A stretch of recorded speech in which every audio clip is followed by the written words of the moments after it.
Henri Guénaud, je vais commencer avec vous. Marseille, c'est un peu la grande affaire de Gérald Darmanin, avec un succès quand même plus que mitigé sur ce qu'il a réalisé à l'intérieur. Je vous ai entendu ce matin lorsque vous disiez qu'à votre sens, ce n'était pas forcément la personne la plus indiquée pour occuper ce poste. Pourquoi ? Je pense que, au-delà des qualités personnelles de Gérald Darmanin et de son expérience, nommer l'ancien ministre de l'Intérieur à la justice, c'est pas une très très bonne idée, parce que tout ça va apparaître comme une forme de provocation vis-à-vis des magistrats. Il ne peut pas en être autrement. Gérald Darmanin, qui remplissait les devoirs de sa tâche, protéger les policiers, même participer à une manifestation de la police ou des syndicats policiers contre la justice. Encore une fois, il faisait ce qu'il avait à faire, mais passer de cette position, de ce rôle, de ce statut à garde des Sceaux me paraît pas la meilleure façon de faire évoluer la justice. Parce que j'écoutais ce qu'il disait et je me faisais la réflexion suivante.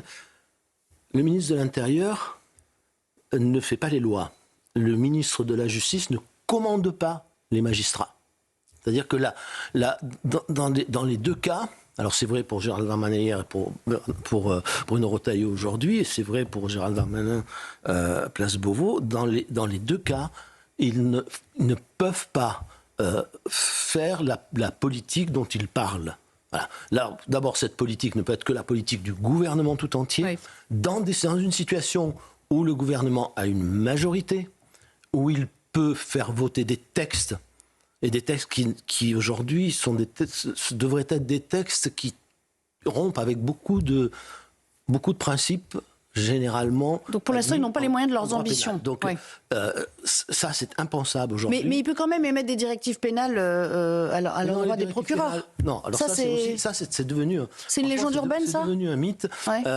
Donc les ministres de l'Intérieur vont sur le terrain, commencer par l'avant-dernier. Les ministres de la Justice peuvent aussi y aller en disant nous serons d'une sévérité implacable, les coupables seront recherchés et punis très sévèrement. C'est le juge qui décide. C'est le juge qui décide. Et donc, il y a la directive. On peut donner des directives au parquet, mais on a interdit les directives individuelles.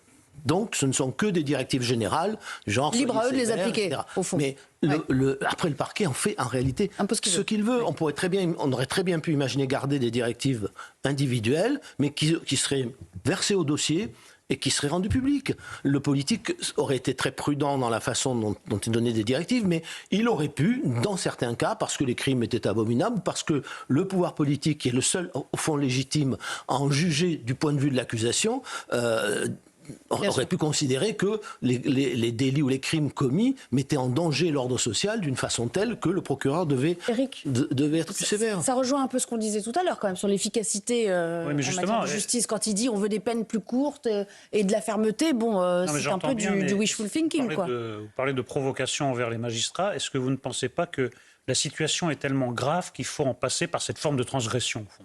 Alors, oui, la situation est très grave. Le problème, c'est que, ça ne vous a pas échappé, les magistrats sont indépendants. Qu'ils forment, et c'est tout le problème, c'est un problème qu'il va falloir poser, mais qu'il va falloir poser sereinement, calmement, et qui devrait aboutir quand même à une modification des règles, et notamment des principes qui régissent l'institution judiciaire. Ça ne peut se faire que en ayant eu un débat pendant l'élection présidentielle, en ayant un mandat pour engager cette réforme, ensuite avec une discussion, un débat et un référendum au bout, parce que vous ne réformerez pas la justice sans demander au peuple de trancher sur un certain nombre de principes. Et donc la provocation, là, enfin à mon sens, si c'en est une, c'est un peu mon sentiment, enfin mon sentiment c'est que ce sera pris ainsi. Bon, ça ne fait pas avancer le problème, au contraire, ça le brusque un peu. Regardez ce qui s'est passé quand Dupond-Moretti a été nommé, où il était, lui, pas du côté du ministère de l'Intérieur, mais du côté des avocats, et très critique vis-à-vis de l'institution judiciaire. Ça a crispé les choses, au point que les magistrats ont trouvé le moyen de le mettre en examen et de l'envoyer devant un tribunal. Heureusement que ce tribunal, puisque c'était dans l'exercice de ses fonctions, était la Cour de justice de la République. Quelle réforme vous suggéreriez pour que la justice soit, si on prend ce point de vue, plus sévère? C'est-à-dire quelles réformes concrètes il faudrait prendre ou soumettre au peuple ou investir dans une campagne présidentielle éventuelle pour que, selon les sondages, les Français veulent plus de sévérité. Ils disent que la justice n'est pas impartiale. Ils ont peut-être tort, hein. Ils ont peut-être tort. Mais 62%. quelles seraient les réformes à faire alors? Il faut pas le prendre de cette façon, à mon avis. C'est-à-dire, c'est pas le but. Le premier problème n'est pas que la justice soit plus sévère. Le premier problème est que signifie l'indépendance de la justice. Moi, je me souviens de Madame Taubira, à chaque fois qu'on lui posait un problème sur un dysfonctionnement ou de la justice, elle répondait l'indépendance, sautant sur son banc à l'Assemblée, indépendance. L'indépendance, c'est pas un absolu. L'indépendant, la souveraineté, oui. Et le juge n'est pas souverain. Il n'est pas le souverain. Le juge juge au nom du peuple français qui est le seul souverain. Donc, il est indépendant et pas souverain. Et l'indépendance, c'est relatif. C'est-à-dire qu'il faut fixer un curseur. Il faut des contrôles plus Il faut peut-être établir, mais ça encore, ça se discute sereinement, pas dans l'invective, pas dans la passion. Il faut il faut mettre sur la table la question de la responsabilité des magistrats. C'est une question, comment on peut le faire, avec quelle autorité indépendante, composée comment. Aujourd'hui, la seule autorité qui a le pouvoir disciplinaire, c'est le Conseil supérieur de la magistrature. Alors, il y a une voix de majorité pour les non-magistrats, mais c'est sous l'emprise par nature des magistrats qui le composent, en partie, et qui le président. Vincent Roy, on peut quand même dire, il n'a pas que des défauts non plus, Gérald Darmanin. Ah non, pas du tout. Je plaisante. Autre chose qui m'a marqué, si on parle d'autres aspects de sa prise de parole, il remet quand même, et ça a rarement été le cas ces 10-15 dernières années, la victime au cœur du sujet. Ça a été assez net quand il s'est exprimé hier sur le terrain. La victime doit redevenir la préoccupation majeure de la justice. Il faut rendre justice aux victimes. Oui. Deux choses. Non, mais ça a l'air d'être bête comme ça, mais c'est quand même un des fondamentaux de ce qu'on attend de quelqu'un à ce poste-là. Deux choses, me semble-t-il, sur ce qui vient d'être dit. La nomination place Beauvau de M. Darmanin n'est pas une provocation, me semble-t-il, supérieure à celle de la nomination de M. Dupond-Moretti. Non, mais on a vu ce que ça donnait. Absolument. Place Vendôme. Première chose. Deuxième chose, moi j'observe là, pour l'heure, j'observe que M.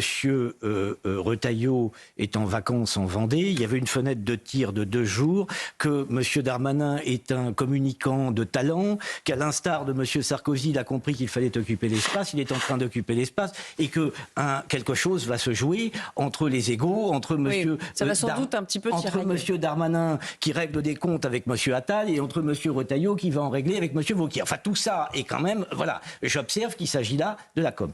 Alors après, évidemment, il y a des propos qui sont tenus, notamment sur le statut des victimes, et ça, c'est un petit peu nouveau, c'est-à-dire qu'on aurait peut-être, je dis bien peut-être, tendance à sortir d'une jurisprudence badinterienne ou taubiracienne. Peut-être. Mais pour l'instant, soyons extrêmement prudents, car je vois, moi, un bel exercice, assez réussi d'ailleurs, de communication. Ouais, juste une remarque là sur ce qui vient d'être dit à propos de la victime.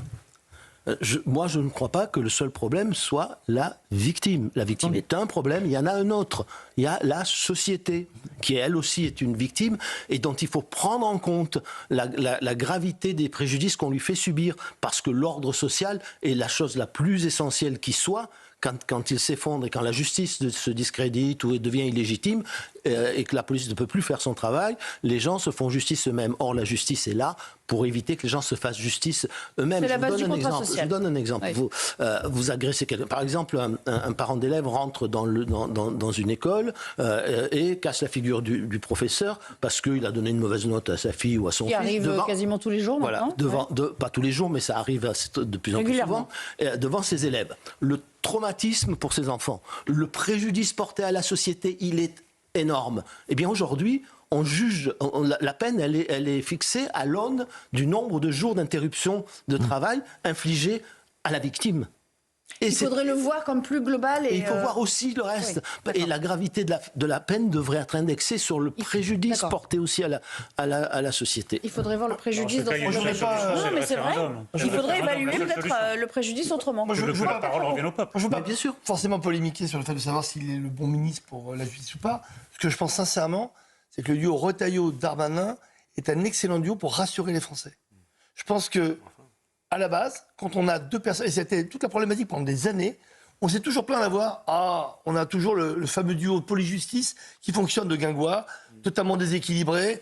La police dit la justice ne va pas assez vite, on retrouve les délinquants dans la rue 2 jours après, ou alors la police n'a pas de moyens. Là, on a quand même deux personnes qui sont censées avoir une vision commune et travailler conjointement. Mais il vous Au moins parle en déjà d'une rivalité sous-jacente. C'est pas un Donc, problème. C'est qu'aujourd'hui, ils ont tous les deux une vraie partition à jouer, même si on prend leur partition personnelle, mais il y a une partition à deux.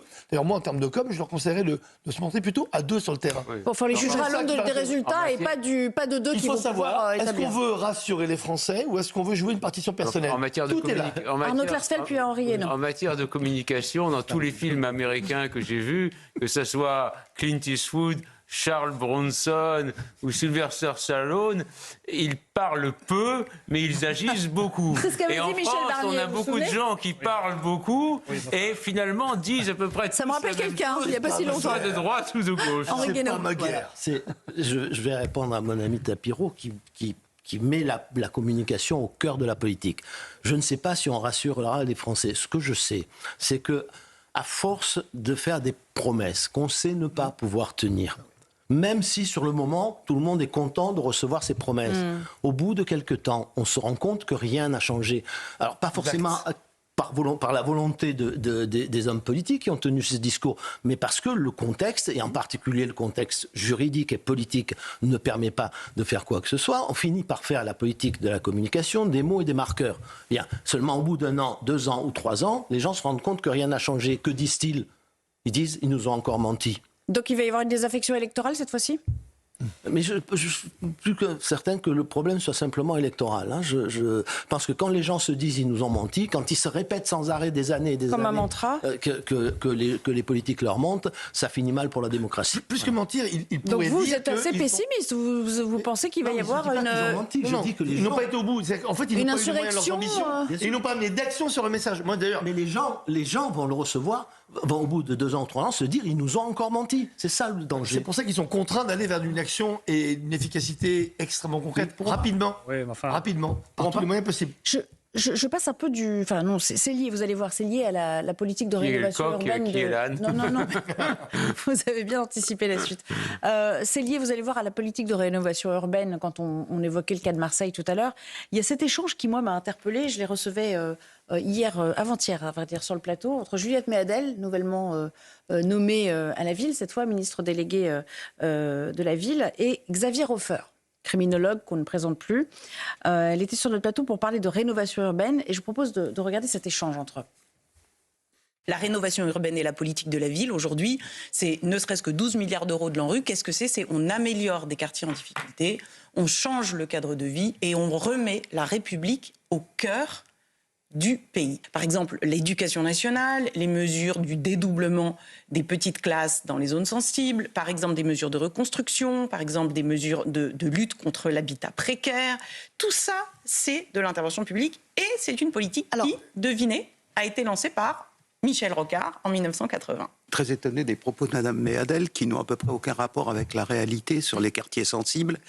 Quand elle parle de M. Rocard en 1980, il y en avait 200. Aujourd'hui, il y en a 1400. 1400 dans lesquels la criminalité et les fusillades se multiplient. En 2023, Mme Méadel à Marseille, 49 morts. 49 morts par fusillade. Et alors qu'est-ce qu'on dit? On dit la même chose? On est non, pour on ne plus dit pas la d'État. même chose. On dit que vous non, avez je dis pas la même chose que vous. Non, vous n'avez avez pas échoué le même bilan, tragiquement. la même vision du bilan. Voilà, vous avez échoué tragiquement et vous continuez à dire la même chose. C'est une forme de gâtisme politique depuis 40 ans. Voilà, ça n'a jamais été aussi grave. Il y a toujours plus de drogue, il y a toujours plus de fusillades et ça n'a jamais été aussi mal dans les quartiers en question. De 200 à 1400. Bon, elle est ministre aujourd'hui, mais bon, elle était anciennement PS. Elle a même été porte-parole du PS pendant 2 ans, de 2014 à 2016. On ne revoit jamais son logiciel mais idéologique. c'est ça qui est extraordinaire. Moi, j'observe depuis quelques années, avec intérêt, mais aussi avec consternation, la lutte entre la réalité et le déni de réalité. Petit à petit, la réalité s'impose au déni. Mais c'est très lent. Hein. Je vois que notre ministre, elle n'a pas encore pris la mesure du problème. Écoutez, qu'elle passe 24 heures dans un de ces quartiers, elle va voir la réalité, que c'est bien loin de ce qu'elle dit. Et en effet, de 200 à 1400, la réalité mathématique s'impose à tous. On a perdu 7 fois plus de territoire qu'il y a quelques années. Voilà. Quelle est la cause, Arnaud Klersfeld ou Vincent Roy, de cet angélisme à toute épreuve? L'idéologie. Ce que je remarque, c'est que Mais elle en est petit à revenue. petit en PS, Europe, vous ne pouvez même pas la taxer d'idéologie. petit à petit en Europe, ce sont les partis populistes ou populaires, selon le point de vue que l'on a, qui prennent le pouvoir dans bien des pays, parce que les gens se disent on a essayé la gauche, on a essayé la droite, finalement les deux nous disent à peu près la même chose, on va essayer quelque chose d'autre. Et je crois que c'est la tendance logique, puisque en fait rien n'est fait. Il a manqué d'élégance, il n'a pas été très élégant avec la jeune femme qui était à ses côtés, qui a l'air compétente. Mais encore une fois, c'est pas parce qu'on est compétent qu'on prend les bonnes décisions. Ça, il faut que les Français le comprennent. Il y a des gens très compétents qui prennent des mauvaises décisions et des gens qui sont relativement incompétents mais qui ont une bonne vision et qui prennent des bonnes décisions. Mais en tous les cas, je ne sais pas si on est plus rassurant. En tous les cas, 200 quartiers à 1400. Bon, les Français entendent ça, ils sont inquiets, à juste titre. Mais c'est pire que ça. Parce que la drogue, les gens qui se tirent dessus, ils sont pas seulement dans les quartiers. Quartier identifié comme tel, voilà. Oui, Ouais. mais ce qui est nouveau, c'est que ça se répand partout. Oui. C'est que, alors, tout le monde est coupable. En fait, on a fermé les gendarmeries dans les zones rurales. Ben maintenant, les gens vont faire des cambriolages partout en ligotant les propriétaires ou en menaçant leurs enfants. La drogue, elle est partout. Elle est dans les villes moyennes. Elle est dans les zones rurales. Enfin, je veux dire que ça s'est étendu parce que petit à petit, les choses se coagulent. Pendant des années, elles cheminent souterrainement et puis elles se coagulent. Xavier Refer, il parlait hier de métastase. Il disait que c'est comme un cancer qui métastase. Et la clé, effectivement, comme le dit Eric Nolot, ça a été quand même l'idéologie dominante. Alors, chez les uns très construite, chez les autres, une forme de laisser-aller. Et même quand on a essayé de faire quelque chose, le suivant l'a défait. Je pense aux peines planchées, par exemple. Les peines planchées, Nicolas Sarkozy les a faites et puis Hollande les a défaites. Et ça fait des années. Et puis tout le monde a été coupable. Moi, j'ai assisté pendant des décennies à cette démission totale où on ne voulait pas aller dans les quartiers difficiles, détruire les réseaux de trafic de drogue, parce que tout le monde disait, du procureur à l'élu local, en passant par à peu près tous les responsables, disait mais ce sera pire si on démantèle les réseaux, parce qu'ils iront chercher leur argent autrement, il sera plus violent. Voilà. Mais une dernière chose. On n'a jamais fait la guerre à la drogue.